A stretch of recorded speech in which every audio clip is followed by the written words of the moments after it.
नमस्कार, हरियाणा न्यूज देख रहे हैं आप और मैं हूं आपके साथ हितेंद्र। आपका स्वागत है हमारे खास कार्यक्रम हरियाणा डायरी में। इस कार्यक्रम का एक ही उद्देश्य है कि आप तक हरियाणा के हर उस विकास की जानकारी पहुंच पाए जो मुख्यमंत्री मनोहर लाल के नेतृत्व में लगातार किया जा रहा है। तो बने रहिए हमारे साथ और देखते रहिए हमारा खास कार्यक्रम हरियाणा डायरी।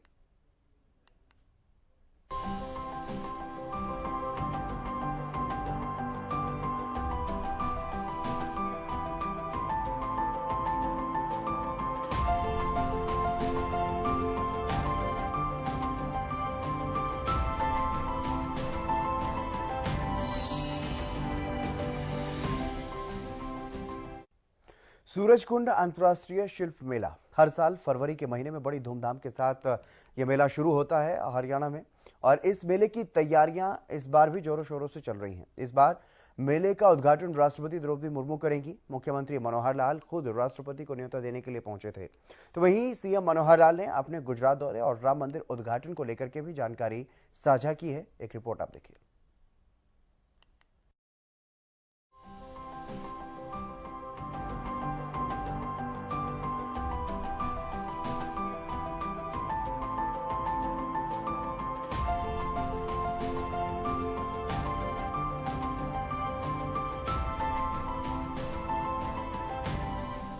हर साल फरवरी के महीने में सूरजकुंड अंतर्राष्ट्रीय शिल्प मेले का आयोजन किया जाता है, जो इस बार भी 2 फरवरी से शुरू होगा। ये मेला अपने आप में काफी खास होता है। यहाँ दूर दूर से लोग पहुँचते हैं। सिर्फ देश के ही अन्य हिस्सों की सांस्कृतिक छटा यहाँ दिखाई नहीं देती, बल्कि दूसरे देशों की सांस्कृतिक झलक भी यहाँ देखने को मिलती है। देश के सभी राज्यों के कल्चर को समझने के लिए, अन्य देशों के रहन सहन और पहनावे के बारे में जानने के लिए लोग यहाँ पर बड़ी संख्या में पहुँचते हैं। हर दिन सांस्कृतिक कार्यक्रम भी होते हैं। रंगारंग कार्यक्रम इस मेले को और भी ज्यादा खास बना देते हैं। भारत के कुछ सबसे उत्सुक हथकरघा के साथ साथ हस्तशिल्प को प्रदर्शित ये मेला करता है। इसके अलावा कोई भी हस्त निर्मित कपड़े यहाँ पर देखे जा सकते हैं। यहाँ तक कि इस मेले में कुछ प्रकार की दिलचस्प लकड़ी और मिट्टी की गुड़िया भी मिलती हैं। इतना ही नहीं, यदि आप सूरजकुंड मेले में भाग लेने जा रहे हैं तो आपको बहुव्यंजन फूड कोर्ट भी मिलेंगे, जहाँ दुनिया भर के लोकप्रिय व्यंजन प्रदर्शित किए जाते हैं। मनोरंजन के लिए आकर्षक लोक प्रदर्शन भी यहाँ पर होते हैं, जो शाम को मंत्र मुग्ध कर देते हैं। ऐसे में इस बार भी इस मेले को लेकर तैयारियां जोरों शोरों से चल रही हैं। और मेले की तैयारियों के बीच मुख्यमंत्री मनोहर लाल मेले के उद्घाटन के लिए राष्ट्रपति द्रौपदी मुर्मू को निमंत्रण देने पहुंचे। तो मुख्यमंत्री मनोहर लाल ने बताया कि इस बार मेले का उद्घाटन राष्ट्रपति द्रौपदी मुर्मू करेंगी। राष्ट्रपति द्रौपदी मुर्मू ने निमंत्रण स्वीकार कर लिया है। वो सूरजकुंड आएंगी। सीएम मनोहर लाल ने यह भी बताया कि राष्ट्रपति के आने से इस मेले को और भी बढ़ावा मिलेगा। मित्रों, आज एक विशेष प्रयोजन ये था कि हरियाणा में, जैसा आपने को पता है, सूरजकुंड में हर वर्ष आर्ट्स एंड क्राफ्ट्स मेला जो लगता है फरवरी के प्रथम सप्ताह में 2 फरवरी से वो शुरू हो रहा है। और हमने विचार किया कि इस बार राष्ट्रपति महोदया को हम उसके उद्घाटन के अवसर पर निमंत्रण करेंगे। तो आज मैं निमंत्रण पत्र एक प्रकार से लेकर के उनके पास गया था और उन्होंने निमंत्रण पत्र लिया और बाद में सर्च उन्होंने स्वीकार किया कि 2 फरवरी को उद्घाटन के अवसर पर सूरजकुंड मेला में वो आएंगे। इस प्रकार का एक प्रयोजन था मिलने का। मुझे अच्छा लगा कि उन्होंने जाते ही इस बात को स्वीकार कर लिया है। और इससे सूरजकुंड मेला जो है, जैसा पहले अच्छा ही चलता है, फिर भी राष्ट्रपति जी का आगमन अगर होता है उद्घाटन में तो उसको और एक बढ़ावा मिलेगा। फरीदाबाद के सूरजकुंड मेले में पहुंचने पर ढोल की ताल और बीन हर किसी का मन मोह लेती है। वो एक अलग ही नजारा होता है जब आप मेले में पहुंचते हैं। इस मेले में भारतीय संस्कृति और परंपराओं की अनूठी विविधता शामिल है, जो भारत की ग्रामीण विशेषता को प्रदर्शित करने के लिए बनाई गई है। यह अंतर्राष्ट्रीय मेला शिल्प कला को प्रदर्शित करता है। इसके अलावा सीएम मनोहर लाल कल गुजरात के दौरे पर भी रहेंगे, जहां वाइब्रेंट गुजरात कार्यक्रम में शिरकत करेंगे। देखिए, बहुत अच्छा एक विषय है। गुजरात सरकार लगातार, जब मोदी जी वहाँ मुख्यमंत्री थे, तो हर 2 वर्ष के बाद वाइब्रेंट गुजरात का 3 दिन का कार्यक्रम होता है। उसमें देश और दुनिया के बहुत से इन्वेस्टर्स आते हैं, बहुत से ऐसे नई टेक्नोलॉजी है उसके ऊपर भी साथ से चर्चा होती है। अलग अलग क्षेत्र के लोग, सेक्टर के लोग वहाँ चर्चा करते हैं 3 दिन। मैं पहले भी एक बार जा चुका हूँ, इस बार फिर 1 दिन के लिए वहाँ जा रहा हूँ। कल पूरा दिन मेरी भी कुछ मीटिंग्स वहाँ रखी गई है, 1-to-1 भी है और एक राउंड टेबल भी अफ्रीकन कंट्रीज़ के कुछ लोगों के साथ बात होगी। उसमें हम हरियाणा के साथ उन लोगों का कैसे जुड़ाव हो सकता है। बहुत सी चीज़ें ऐसी हैं जो हरियाणा वहाँ जा कर के योगदान कर सकता है, बहुत सी चीज़ें ऐसी हैं उनसे हम अपने योगदान ले सकते हैं। खास करके एजुकेशन क्षेत्र है, टेक्नोलॉजी है, इसमें जो देश हमारा सहयोग करेंगे। ऐसे खेती में, एग्रीकल्चर में जो चीज़ें हम वहाँ जाके कर सकते हैं अफ्रीकन कंट्रीज में, वो भी करने के लिए पहले से हमारी बातचीत चल रही है। तो कुछ बात मैच्योर होने की कल ऐसे संभव। तो वहीं इन कार्यक्रमों के साथ साथ सीएम मनोहर लाल ने एक बार फिर से 22 जनवरी के दिन राम मंदिर के उद्घाटन के मौके पर प्रदेश में दिवाली की तरह जश्न मनाने को लेकर भी जानकारी दी और बताया कि पूरे प्रदेश भर में जश्न मनाया जाएगा। साथ ही अयोध्या दर्शन को लेकर के भी जानकारी साझा की। वर्षों सदियों एक प्रकार से एक इंतजार इस देश के लोगों की है कि राम जन्मभूमि पर रामलला विराजमान हो, वहाँ एक भव्य मंदिर बने। और वर्षों पहले संघर्ष भी बहुत हुए, इसके लिए आंदोलन भी बहुत हुए। उन आंदोलन के बाद एक वातावरण बना, सुप्रीम कोर्ट ने निर्णय लिया कि हाँ वहाँ रामचंद्र जी का जन्म स्थान वहाँ है। उस सारे में एमिकेबली सब बातें हुई हैं। देश की जनता को मैं इस बात की सराहना करता हूँ कि उस सुप्रीम कोर्ट के निर्णय को स्वीकार किया। और अब उस तैयारी के बाद वहाँ जो मंदिर का निर्माण हो रहा है, 22 जनवरी को उसका उद्घाटन होगा। प्रधानमंत्री जी स्वयं वहाँ उसमें उपस्थित रहने वाले हैं। सारे देश में भी खुशी की लहर है और एक प्रकार से रामचंद्र जी के लंका विजय के बाद अयोध्या आने में जैसी दिवाली का वातावरण था, वैसा ही 22 जनवरी को देश भर में दीपावली का एक वातावरण रहेगा। और इस दिन की शुभकामना सब। हरियाणा भी मनाएगा दिवाली को, हरियाणा में कुछ योजना बसें वगैरह लगाने का प्रावधान है? ऐसा कि ये सारा कार्यक्रम सामाजिक कार्यक्रम है, तो सरकार का कार्यक्रम ऐसा नहीं है। समाज में सब संस्थाएं लगी हुई हैं, घर घर जा रही हैं, इस बात का आह्वान भी कर रही है तो दिवाली मनाई जाए तो सब लोग करेंगे। और इसमें बसें आदि लगाने का कोई यहाँ से प्रावधान नहीं है। हाँ, सरकारी तौर पर हम लोगों ने विचार किया है कि 9 फरवरी को यहाँ से जनता जो जाएगी उसके लिए हम स्पेशल ट्रेनें करेंगे ताकि जनता, कुछ लोगों को तो उसमें हमारी जो मुख्यमंत्री तीर्थ यात्रा योजना है, तीर्थ दर्शन योजना, उसके अंदर फ्री भी ले जाएंगे। एक सीमा है उस आय की, उसके ऊपर के जो लोग अपना किराया भरेंगे और एक ट्रेन यहाँ से जाएगी और भी जो लोग जाना चाहेंगे अपने साथ जाएंगे। सीएम मनोहर लाल जहां लगातार प्रदेश को आगे बढ़ाने का प्रयास कर रहे हैं, हर वर्ग के लिए योजनाएं बना रहे हैं, तो वहीं सांस्कृतिक रूप से भी प्रदेश की जो विरासत है उसे विश्व भर में एक अलग पहचान मिले, इसके लिए भी कोई कोर कसर मुख्यमंत्री मनोहर लाल नहीं छोड़ रहे। जितने भी ऐसे कार्यक्रम होते हैं उन्हें बड़े स्तर पर सरकार की तरफ से आयोजित किया जाता है।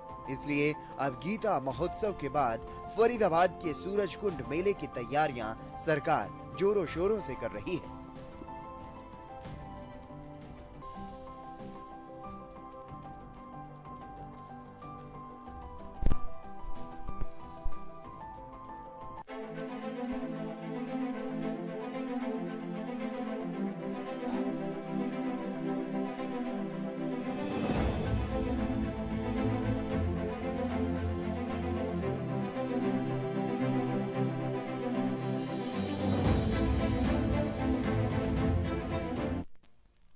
मनोहर सरकार में खेल और खिलाड़ियों के प्रोत्साहन के लिए लगातार काम किया जा रहा है ताकि प्रदेश के खिलाड़ी देश विदेश में और भी ज्यादा अच्छा प्रदर्शन कर सकें और देश का मान बढ़ा सकें।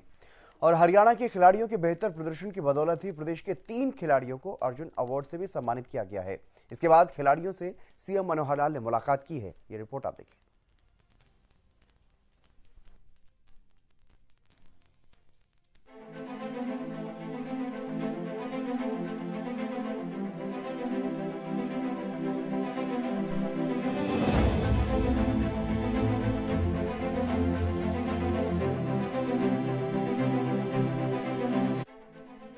हरियाणा के खिलाड़ियों ने प्रदेश के नक्शे को न सिर्फ देश बल्कि विदेशों में भी पहचान दिलाई है और ये पहचान और भी मजबूत हो, इसके लिए प्रदेश की मनोहर सरकार लगातार काम कर रही है।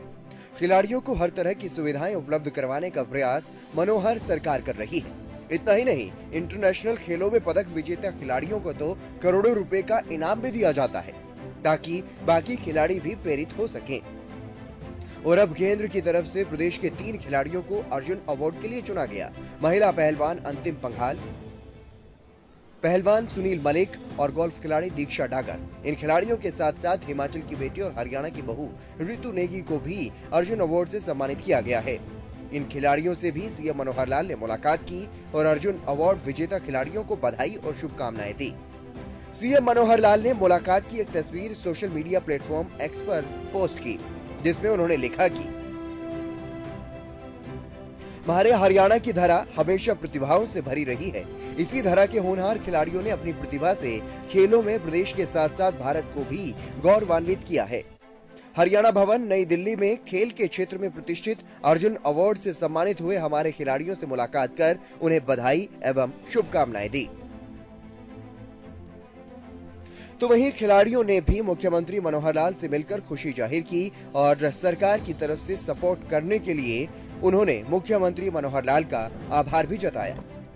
हरियाणा सरकार हमें बहुत सुविधा दे रही है। जैसे अभी हम सीएम साहब से मिले, उन्होंने हमें मिलने के लिए बुलाया। हमें बहुत खुशी हुई कि हम सबको खिलाड़ियों को अर्जुन अवार्ड मिला। जिन्हें कल मिला उनको भी, अर्जुन को पहले मिला था 1 साल पहले, उनको भी सभी को बुलाया है जो भी पहलवान थे अच्छे, और उनसे बैठा के पूछा कि तुम्हें क्या दिक्कत है। मतलब एक तरीके से ये लगता है कि भाई सरकार हमें बहुत ज्यादा सपोर्ट कर रही है। हाँ, बोला गया था भाई हमें जिस चीज की जरूरत है अकेडमी में जरूरत है जो भी, क्योंकि हमारी अकेडमी बहुत छोटी है जिसकी वजह से हमें जरूरत पड़ती है। तो उन्होंने बोला जिसको भी जो भी दिक्कत हो वो लिख के दे दे, हम उनकी दिक्कत पूरी करेंगे।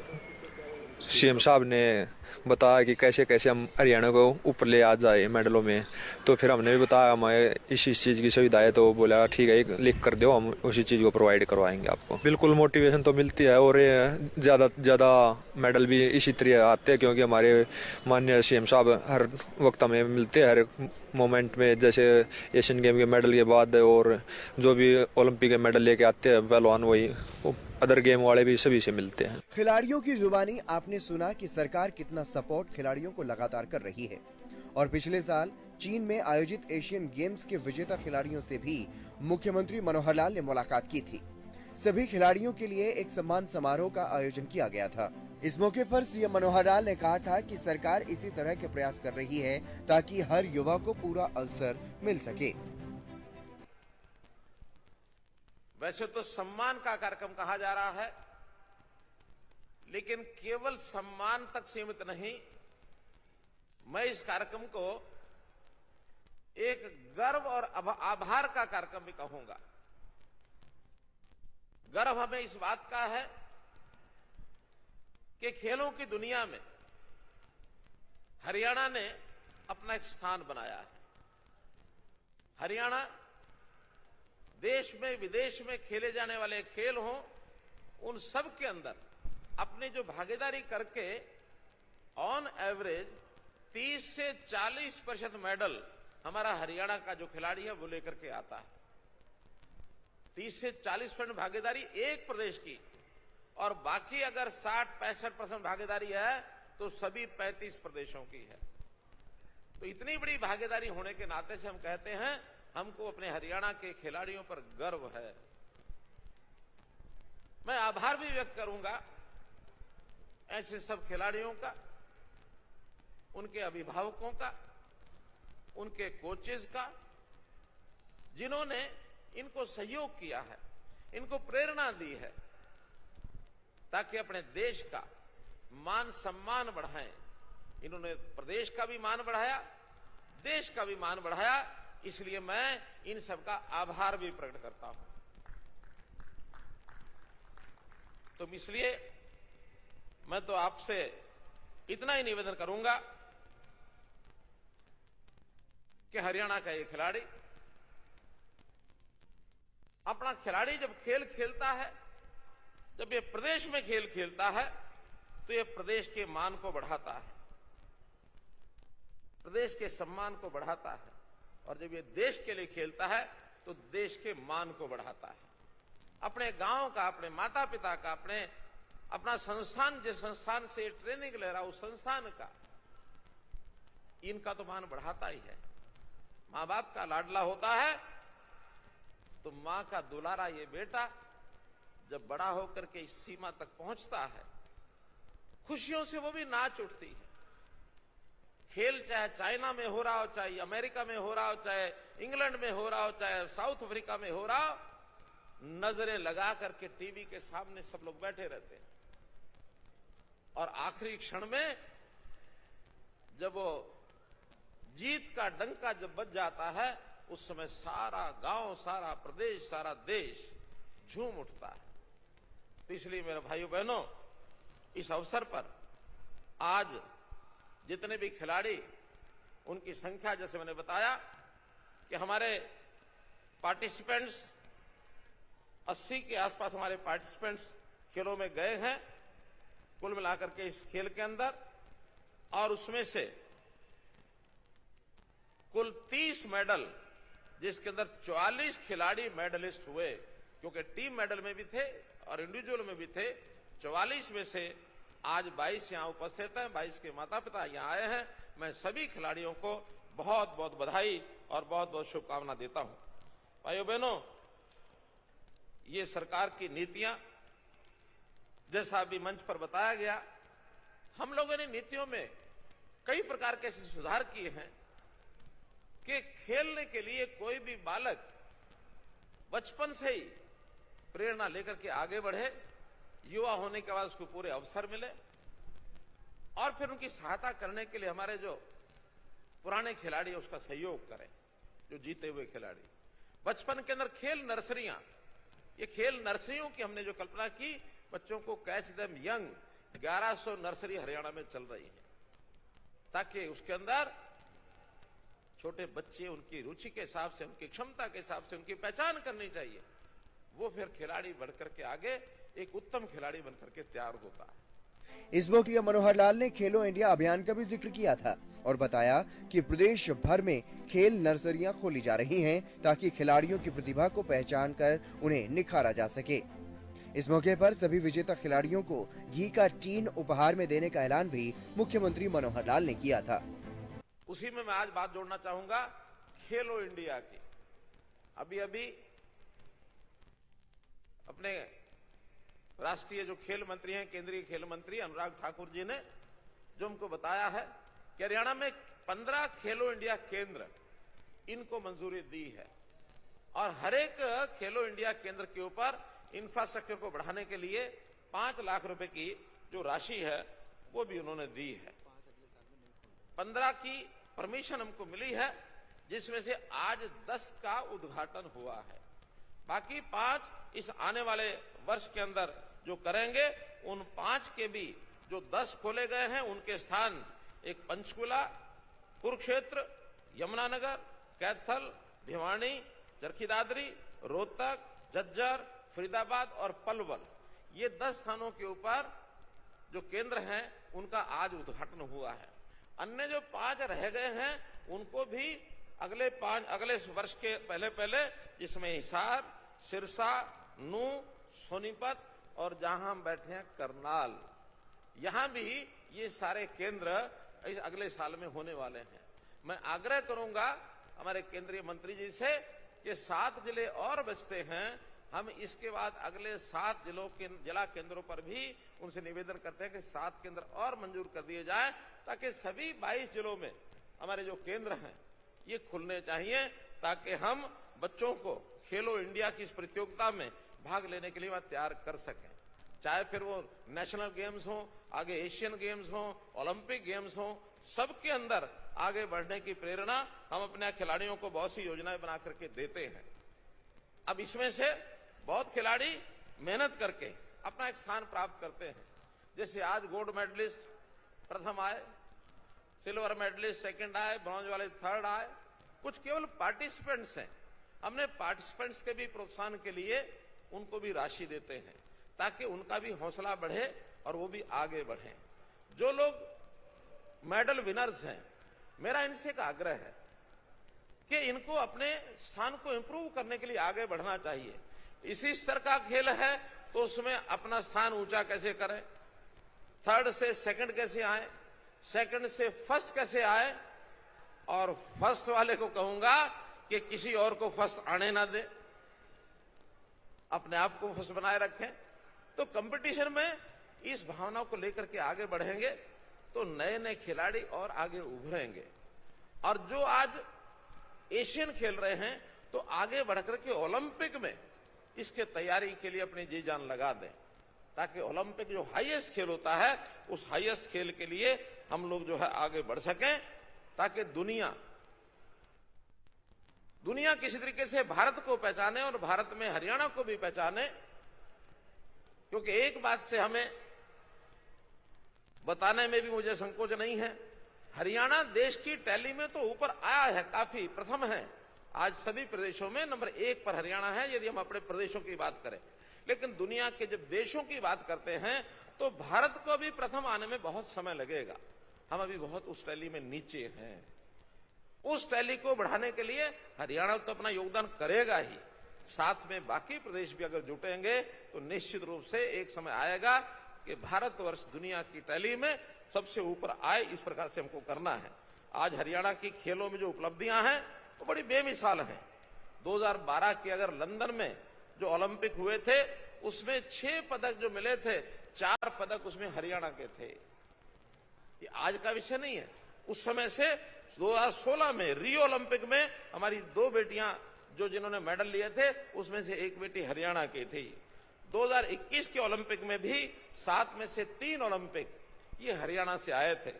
ऐसे ही हमारे जो स्वर्ण पदक विजेता Neeraj Chopra track and field खेल का पहला स्वर्ण पदक ये नीरज चोपड़ा ने ये जीता था। तो इस प्रकार से खेलों की सूची बहुत लंबी है जिसके अंदर हरियाणा का अपना स्थान है। हर खेल में जैसे मैंने बताया 30 से 40% तक हरियाणा की भागीदार होती है। खेलो इंडिया में भी अभी पहला जो खेलो इंडिया हुआ था 128 पदक में से 41 जो पदक है वो हरियाणा ने जीते थे। खेलों को इनाम के नाते से जैसा आपने देखा कि गोल्ड मेडलिस्ट जो ओलंपिक में उसको 6 करोड़ रुपया हरियाणा देता है। इसके अलावा और भी बहुत प्रकार की सुविधाएं हैं। नौकरी की सुविधाएं भी जो मेडलिस्ट हैं उन सब के लिए हमने तय की हैं। और इसी प्रकार से जो एशियन गेम्स हैं इसमें भी गोल्ड मेडलिस्ट को, जैसे आज आपने देखा 3 करोड़ रुपए की राशि ये गोल्ड मेडलिस्ट को मिलती है।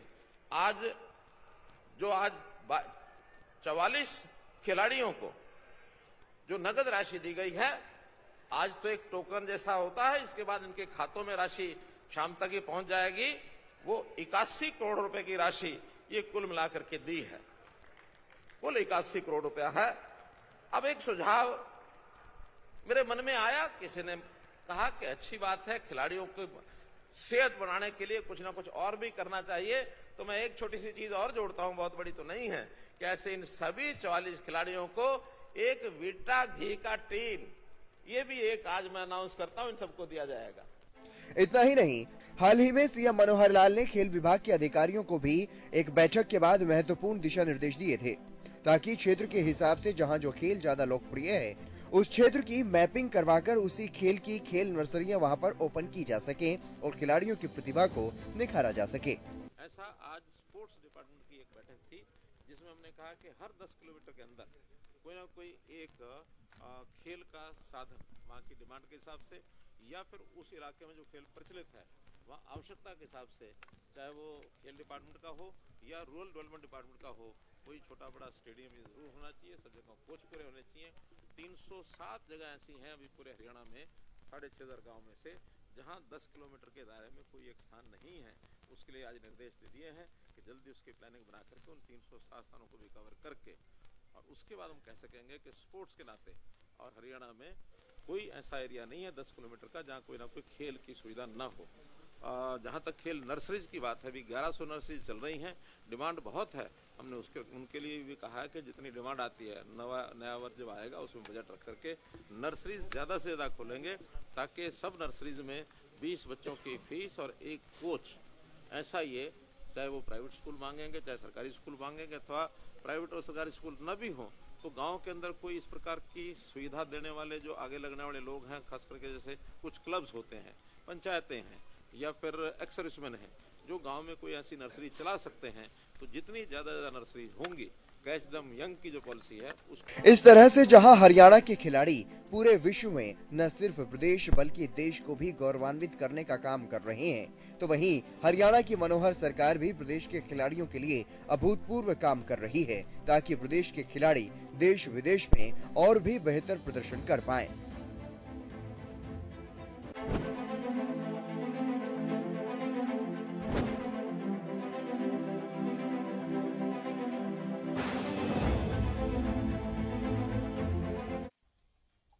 मुख्यमंत्री मनोहर लाल के कुशल नेतृत्व में हरियाणा प्रदेश लगातार विकास की ओर अग्रसर है और ऐसे में हरियाणा का हर वर्ग सरकार के कार्यों से काफी संतुष्ट भी नजर आ रहा है, क्योंकि हरियाणा सरकार का एक ही मकसद है कि प्रदेश के अंतिम व्यक्ति का भी विकास किया जा सके। फिलहाल हमारे खास कार्यक्रम हरियाणा डायरी में आज के लिए बस इतना ही। आप देखते रहिए हरियाणा न्यूज।